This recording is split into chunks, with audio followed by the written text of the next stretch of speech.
What up, Step? What's up, y'all? What's going on, world? How you feel? How you feel? Let's go back to the beginning, man. Where were you born? Born in Chicago, Illinois. South Side, baby. What are some of your earliest memories of Chicago? Just being with my dad, hanging out with grandma, uncles, cousins. Didn't really spend that much time in Chicago. I was born out there, but mom kind of came back and forth from Chicago to LA. So back and forth to Chicago to LA. But always great memories in Chicago. Ultimately the situation was me ending up in foster care and ultimately being homeless, streets of downtown LA. Did that for a couple of weeks, begging for change, quarters, whatnot, at the arcade downtown Los Angeles. And instead of using those quarters to play video games, I'd go eat at the end of the night. I try to find some place where I can kind of close my eyes and not have to worry about things. Mind you, I'm 7-8 years old, literally homeless. And shortly after that, I got picked up by foster care. I guess somebody made a phone call and said there's a kid doing whatever, sleeping at the train station. He's all alone. He needs some help. So from there, I ended up going to my ancestor, my Uncle Lee. Rest in peace to my ancestor. What's up, Lee? I love you. They took me in. They took care of me. They gave me a place to stay, food to eat, lots and lots of discipline, direction, and that's what that was.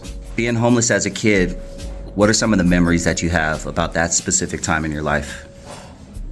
One of the main memories that kind of stands out to me is I remember I was a Mexican cat.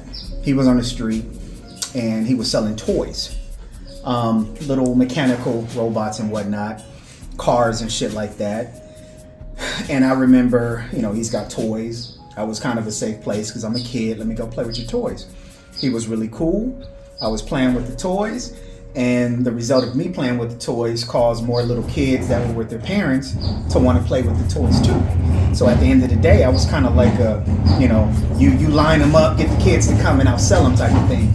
So we, formed a little relationship, and at the end of the day, he would give me maybe $1.50, $2 from what I helped him sell, and I would use that for food as well to eat at the end of the night. Did you ever have to go with other families, or did you go straight to the system? Relative care is what it was called. Like I said, I went straight to my aunt and my uncle who took me in. I think they had me from about the age of 8 to the time that I emancipated, which was 18. Like I said, lots of discipline there. Just like any black household, in Compton, them coming from Chicago as well.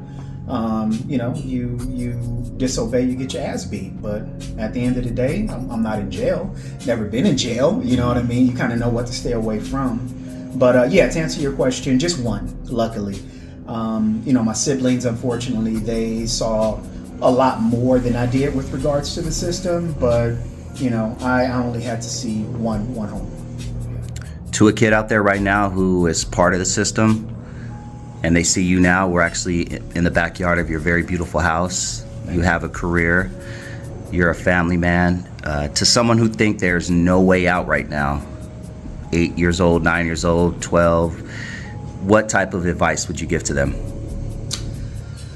It's kind of a tough question for an 8 or 9-year-old who's in the foster care system, because being in the foster care system, you literally don't know where you're going to be next week. So that's kind of a hard question to answer. I can answer it more so for a 17 or 18-year-old person who's about to emancipate, who is about to leave the system behind, because they should start to think about, what they want out of their future, whether it be college, whether it be trying to get a job, GED, go to the military, or whatever. What I would say to them is, just because you are in the foster care system or have been in the foster care system, been adopted or anything like that, I know that the statistics for kids in the foster care system are, you end up dead, you'll end up in jail, you'll end up addicted to drugs. Unfortunately, a lot of those statistics are true, but not for everyone. We all have free will, we all have free choice. Try to put yourself around people that are like-minded, that want something out of life. Obviously, if you got homeboys and homegirls that's dealing drugs and trying to get you to hustle, they're probably not the best ones to be around. So use your judgment, use your brain. you know the difference between right and wrong. You know, sometimes you can hustle and get away with it, but sometimes you may not be so lucky. So what I would say to you is just use your brain. Go to school, you know, get a trade. You don't even need a college degree nowadays. I mean, talking about my home and all that, I work in cybersecurity. I did not go to college. I went to a trade school, 7-month program. I got my computer certifications. I worked a mom and pop job from there to there to there to there, and I built my resume up, and now I'm an engineer, you know, doing cybersecurity. So anything is possible, but you as an individual, you gotta use your fucking brain. Just use your brain. Mm-hmm. That's what I would tell you. Yeah. Don't be stupid. There you go. Because if you get caught up in the system, like, you know, some of my siblings did, then you may not ever get out. Now you're going from foster care to the fucking penitentiary. You know, that's not a good look. No disrespect to the cats that's locked up, because I have family members that are locked up. But unfortunately, one bad decision can really change your life in a good way or a bad way. I tried to choose the good ways. Yeah. You spent a significant amount of your years in the city of Compton. Yes. Talk to us about your Compton years. Show. When I came, like I said, when I got into the system, foster care system, my aunt and uncle took me in. We were living off 135th and Avalon. First place I ever knew in Compton. Stayed out there for a while. Went to Vanguard Middle School. Went to Mark Twain Elementary. Mark Twain Elementary School is nostalgic for me, because that's actually the first place I ever touched a microphone. 3rd grade talent show. I did a performance, Run DMC, Sucker MCs, with one of my homeboys, and we literally rapped the Run DMC word for word on top of the beat. But you know, I had a all red jumpsuit, Adidas. My dude had all blue jumpsuit, Adidas, and we rocked it. You know, we got a standing ovation, and the crowd, the energy, that feeling is something that I could never forget. It's something I can never get away from. The shit was down there spiritual. You know, that was literally God's way of talking to me, saying, this is what you need to be doing. And like I said, that was my first few memories of Compton. Coming up in Compton was cool. You know, you see a lot when you grow up in Compton. I was on more of a blood related side of Compton. Around people that I learned a lot from. I got a lot of street smarts from being there. You kind of learn who to fuck with and who not to fuck with, who you should kind of, you know, make ties with. Yeah, I definitely got a brutal upbringing in Compton. And then, you know, like I said, when you get up to the junior high school level, I was out there up into the 7th grade. So technically in Compton from 3rd to 7th grade. Last few years of elementary school, and then the first few years of junior high. Junior high, it's already another level. You know, you're 13, 14 years old. Kids are, you know, being a little bit more mannish. You know, gangs are more prevalent. People are hitting you up everywhere you go. What sets you from, what you claiming. And back then, I mean, most people claim something. You know, most people claim something. It was rough in LA at that time, period. Oh, yeah. It was rough, specifically in Compton. I mean, Compton it has gotten a lot better, even though it's still bad, but it's gotten a lot better than it was. Oh, yeah, for sure. In the 90s. It was leaps and bounds. Yeah, it was a rough time. So you left from Compton and you moved to Downey High School, which is where I met you, because I was living in Bell Gardens and we ended up moving to Downey. And when I moved to Downey, I thought I was in Beverly Hills. I saw white people. I was just like... Yeah. Well, we actually moved to Bellflower. Bellflower, that's right. I had to get a school permit to go to Downey High because I didn't want to go to Bellflower High. But yeah, even in Bellflower, I remember, and it was crazy because the way that I remember the story, I was in Chicago for summertime, and I remember I was with my grandma. I saw my dad. I was literally out there for the whole summer, about 2 months. And that was back when I remember I was literally, you know, every day I had on khakis. Every day I had on a Pendleton. I had on Nike Cortez. I had Adidas. I had a rag in my motherfucking pocket. I was walking and chilling with people that were gang affiliated. And, you know, I got to a point to where I put myself in some situations where it could have got really dicey.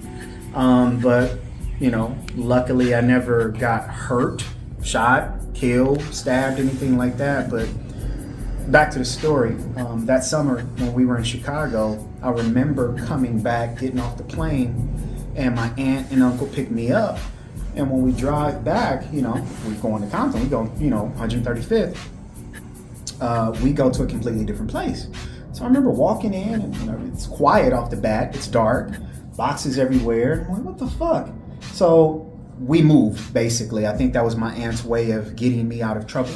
She didn't want to see me get hurt or, get too deep into something that would probably be my demise, jail, prison, something like that. I do recall the first morning I woke up. I went outside, got some of that fresh air, and all I saw was white people. And I was like, wait, where the fuck am I? Like, what is this place? Everybody was, like I said, I'm sure I stood out like a sore thumb, and there was a lot of situations in Downey and Bellflower where, it was definitely racism and, a lot of shit because I was black, because we were black. But yeah, man, one of the beautiful things about Bellflower, talking about the white cats that I saw, I ended up meeting one of my best friends to this day. You know who that is. Shout out. Put people's name on. But yeah, man, still to this day I'm cool with him. White dude, love that dude. So yeah, it also gave me an understanding of life outside of being in an all-black area. In Compton, you had some Latinos out there, some Mexicans out there, but for the most part, Compton was black when I remember it. Back then, for sure. Yeah. But yeah, coming to Bellflower, you saw more Mexicans, more Latinos, more blacks, Asians, you had whites. So, you begin to form friendships, and you begin to learn people's personalities and how they grew up, their culture and shit like that. And, you kind of add that to who you are, and you kind of grow as an individual. So it was a good thing too. But the time at Downey High was amazing. I met people like you. Actually met you in the 8th grade, coming home from, what was it, football practice? Football practice, man. Yeah, summer right before our 9th grade. Get onto the Downey freshman squad, riding our bikes together down, I forget what Clark street. Avenue. Yeah, Clark Avenue, man. And we formed a friendship way back in the day. Yeah, 1992. And that was before we even knew about the music aspects of each other. Where was music in your life at that point? Around 91, 92? 13, 14 years old. Yeah. Writing a lot of poetry, to be honest with you. Not thinking about tracks. That wasn't even a part of my vocabulary. Literally just writing poetry for, whoever, whatever, trying to get published on certain magazines. Maybe it's a girl you messing with, you write her a poem. It was literally all about writing poetry. And I don't think the poetry really became raps until maybe 15 years old. I didn't start writing myself poetry until I was maybe 11 or 12. Yeah. And then, it became songs. Rap was some, I can remember walking down, Avalon Boulevard, maybe going to the Avalon swap meet, and I would carry a big boom box, banging King T, banging DJ Quick, banging Eazy-E, banging NWA, banging E40 as loud as I can fucking play it, and you start to study people's styles and how their cadences and how their lyrics come out. And I guess slowly but surely, I was kind of coming into my own. I know when I first started writing and rapping, I was a pretty fast rapper. I was always speeding, maybe going too fast. But over the years, I kind of slowed down a little bit. But I found out that cadence is very important, because that's not something that a lot of people apply to lyrics. I think only the best are good at mastering and switching up, changing your cadence when you flow. But that's all about, hip hop style, rap, perspective. Everybody has their own opinions about who's a good rapper, what makes a good rapper, who the best rappers are, shit like that. I've always loved, people like Andre 3000, E40, Eminem, Jay-Z, some of the newer cats, J. Cole, Kendrick Lamar, people that actually use cadence, change their levels, flip up their style mid fucking flow, and still tell a amazing story. They're not just talking about bullshit. Like, they're actually telling a fucking story. I pride myself on telling stories. I pride myself on making people feel something. You know, that's always been big to me. Years. Yeah. Give me the good, the bad, and the ugly about going to Downey High School. The good was meeting lifelong people, lifelong friends, having experiences like getting signed by our independent record label, having experiences like performing on just about every club in, you know, fucking Hollywood, and being a Downey superstar. We were there for a second, huh? That's what it felt like. You know, those Downey years, I lived when we formed State of Mind, just to put it all in perspective. Me, you, and Bone, you know, on Hub City. What's up, Hub City? You know, shit, I thought it was going to blow up. Downey was cool. You know, we had some issues related to race, unfortunately. And like I said, when I first, you know, came out here, I definitely felt it. But ultimately, Downey was a good time in my life. I can't really say too much bad shit about Downey High as a whole, you know, other than some of the race shit that we were dealt with. But, you know, people that are still young, that are Latino or black or what, you know, whatever the case may be, they still run into that. There's always going to be ignorant fucking people. And you have to live your life and navigate through life and know how to fucking weed people out.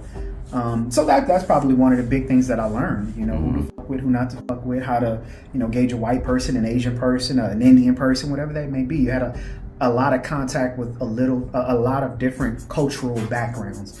And I think that was also beautiful about Downey. You know, I could have ended up going to, if I didn't go to Downey High, I would have went to Centennial High in Compton, which I'm sure would have been a completely different, you know, type of experience. Pretty sure it would have been a good experience as well, but it would have been different, you know. Me being somebody who, coming from Downey, claimed Compton, you know, definitely, everybody had their own, you know, SP, what's up? Everybody kind of had their own, they brought their background to Downey. You know, people that were Crips, you know, they Crips in Downey. People that were Bloods, they Bloods in Downey. And you form your little hookup, and, you know, you hang out and you form relationships and you got each other's back, you know. But Downey was a cool space, a cool place to be. Hanging out in the quad, the cafeteria, had it locked down, you know. Making music, freestyling. Nobody really fucked with us. We didn't fuck with other people. Downey was cool. Lots of good people. Yeah. We had a lot of fun during that time, yeah. music specifically. Oh, yeah. We did a lot of really cool things. And that's the thing. I mean, the whole time we were pretty much at Downey, it almost felt like we were affiliated with a label or a production company. So to be honest with you, I mean, other than football and running track, I kept it music. You had your girlfriends. We was all, you know, trying to pimp and whatnot, but we were rappers. We were musicians. You know, that was the focus. You know, that was the focus. If it wasn't football, a girlfriend, or track, it's music. And music always trumped everything. School, you had to go to school, but you know, I remember getting out of school early to go do a show, or you guys having to miss football practice or coming to a show late in fucking shoulder pads. We did a gig at the House of Blues. Y'all showed up in shoulder pads, you know, right before the show. So it was sacrifices, but it was all with music in mind, you know. And like, fast forward down there 2024, it's still music in mind. I give Lewis McKenzie and the McKenzie family a lot of props for keeping me out of the street around that time, keeping me out of trouble. Learned a whole lot about the game. Yeah, talk to us about how important it was to have a mentor at that time like Lewis McKenzie. Very important. I mean, I'm a producer and an engineer because I would always sit and study him. You know, we had sessions from the time we were 15 years old. We have sessions that shit lasted for a day. It seemed like, you know, trying to get a hook right, stand in the booth for 6 hours straight. You know, we 17 years old. We're in the studio at 5 a.m. trying to get it in. Dedication. The fact that things will go wrong. The fact that the show must go on. I mean, we've been in situations where, You know, we've been on stage and the mic's cut out or the fucking sound goes out. And what do you do if you got 100 people out there looking at you? Those are the things that we learned in Hub City from practicing over and over and over again. But Lou, man, Lou was pivotal. You know, he was definitely a teacher. You know, nothing but love for Lou. You know, like Lou, when I was 18 years old, gave me my first Behringer mixer. I think it was a 6-channel mixer. First mixer I ever had. And from there, I started fucking with Fruity Loops. You know, kind of got into Cubase. Lou would always use Cubase back in the day. And I fuck with literally every DAW there is. But yeah, man, Lou is one of the big reasons why I got into production, because I would see him make music out of nothing. And he's pull up a guitar, pull up a drum machine, just start freestyling. Like, music was just, it came out of the thin air. It came out of nothing. And I don't know, I always felt like it kind of came easy to me. So when I started doing the same thing, melodies, you know, just things that sounded good to me, you know, I think that's a big part of music with producers. You know, everybody's going to have an opinion, but I've always been the type to, if I think it sounds cool, then that's good enough. I've never been the type of rapper, producer. I don't make music for you. I don't make music for you. I don't make music for you. I make it for me. And if I think it sounds cool, then I hope you think it sounds cool too. If you don't, maybe you'll think the next one is cool. Or maybe you'll think some shit from 25 years ago was cool. But I'm going to keep doing me. You know, I'm going to keep doing me. But Lou, yeah, man, Hub City was an amazing time shooting music videos. First time we performed at the House of Blues, the Diamond Club, the Roxy. I mean, all up and down Hollywood Boulevard, doing motherfucking interviews on 92.3 The Beat. Like, nigga, I thought we was gonna blow the fuck up. I'm a product of interracial marriage. Right. You are married to a beautiful Hispanic Mexican woman. Yes, you are. Yes. You know, talk to us Mexican about queen. talk to us about being in an interracial relationship. Did you guys ever face any hardships from you know, get looks from people? I mean, of course. That's, like I said, that kind of goes back to just the fact that it's something that it's probably still new to a lot of people. You know, she's from Southgate. I'm a black dude who was, you know, claiming Compton and whatnot, always coming to pick her up. You know, I get looks from, you know, some of the Mexican cats in the area, going to house parties and shit like that. And, you know, that's just kind of what it was. You know, she wasn't around blacks. I was one of the only blacks that came around her. And mind you, I actually met her. I met my wife on your birthday. Yes, sir. On your birthday. I was there too. From Knott's Berry Farm. Met her under the stars. I literally rapped a song to her, my verse from Be With You. Really? Okay. Song. She sang a song to me. Literally under the stars, man. First kiss that night. You know, been together almost 30 years now. Yeah. 22-year-old daughter, 20-year-old daughter, you know. Daughter just graduated from college. I got another daughter who's a junior at SC. I mean, everything happens for a reason, you know. And my daughters, you mentioned my daughters, they're the reason why I do this.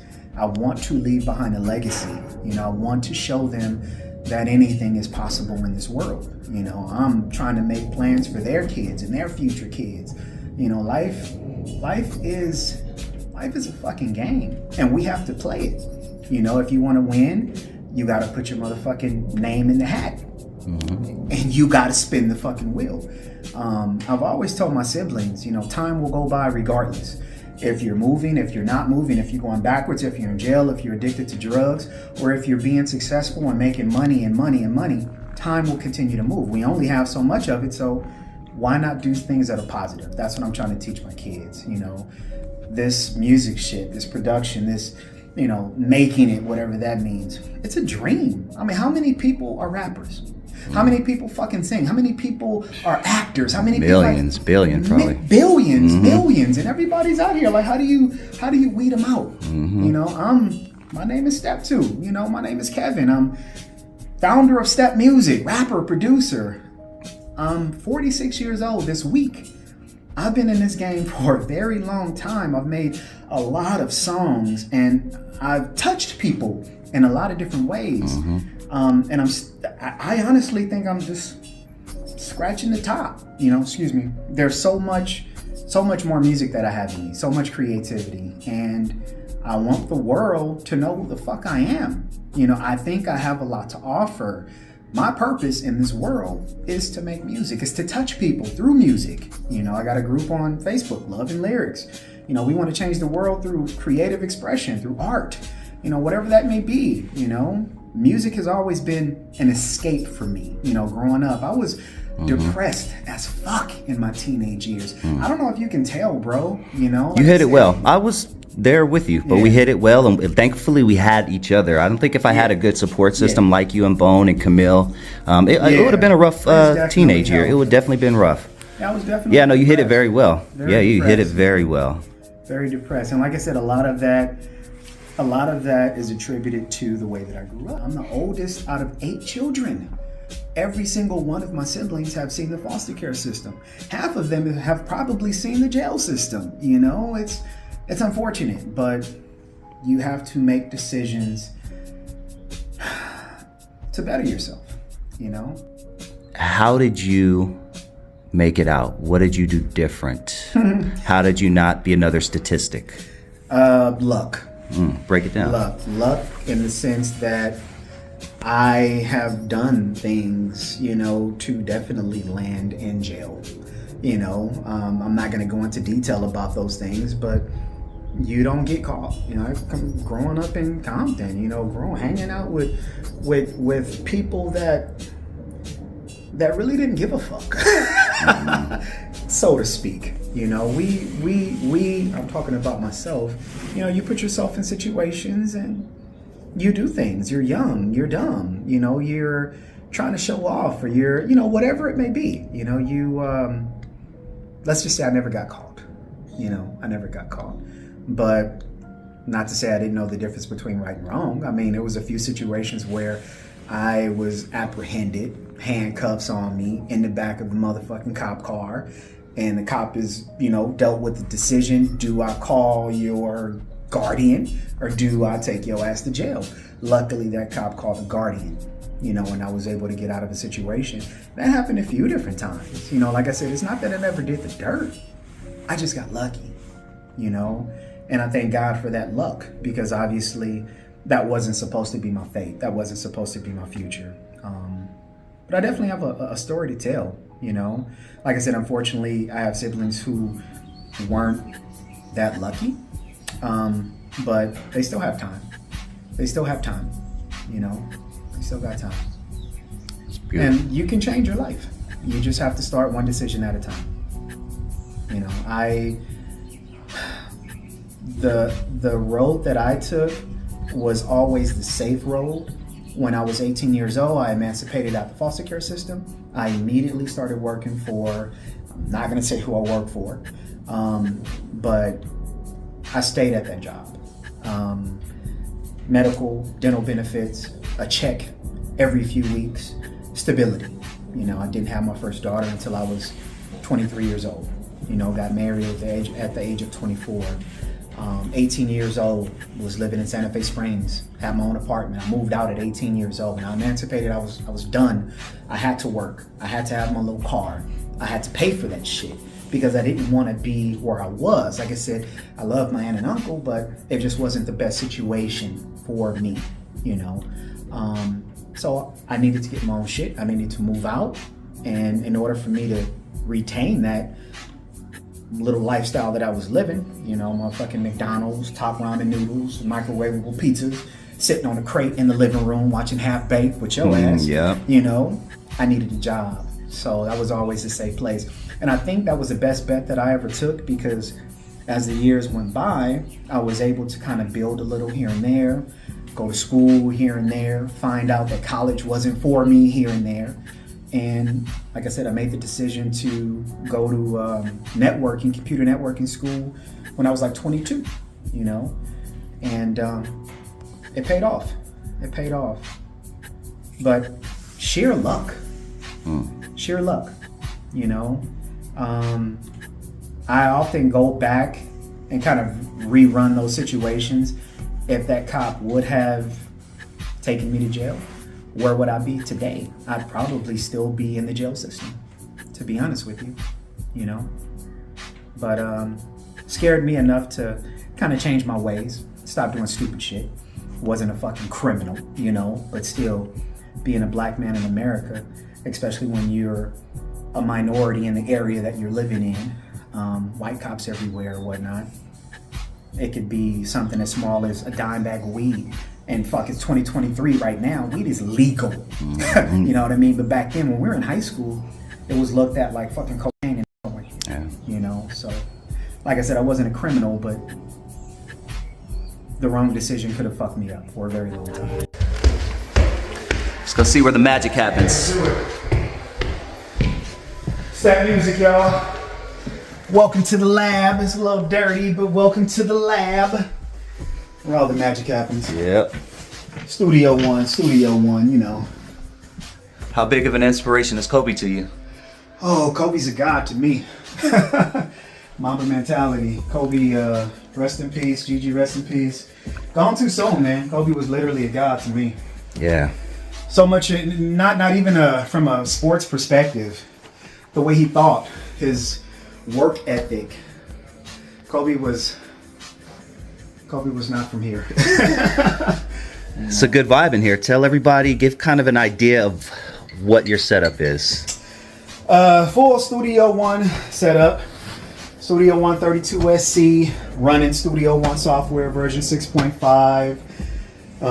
Fucking drum pads. That's the Atom. Got the Atom SQ over here. Synthesizer, drum machine. Play piano. Play any fucking thing you want on this thing. Yamaha 8s.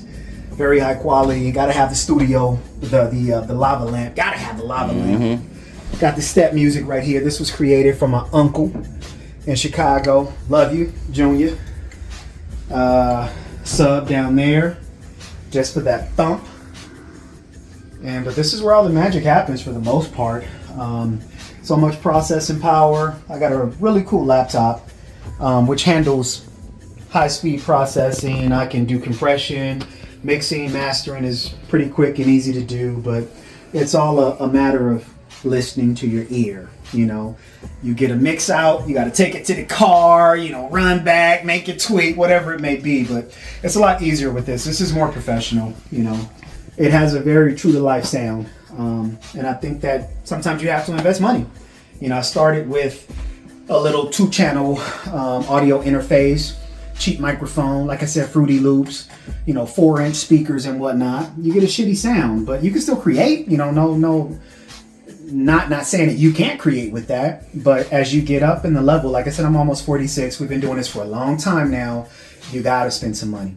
You spend some money, you get better products, you get a better sound ultimately. So that's where I'm at right now. I can spend more money. Shit, if I had 10,000, I'd go buy another fucking board. But you know, I'm working with what I got. Yeah, it's a lot. Let's hear something you've been working on, man. Some new beats, Okay. something from the latest project, anything, whatever you want to pull up, man. Let's let you hear, give you some of that.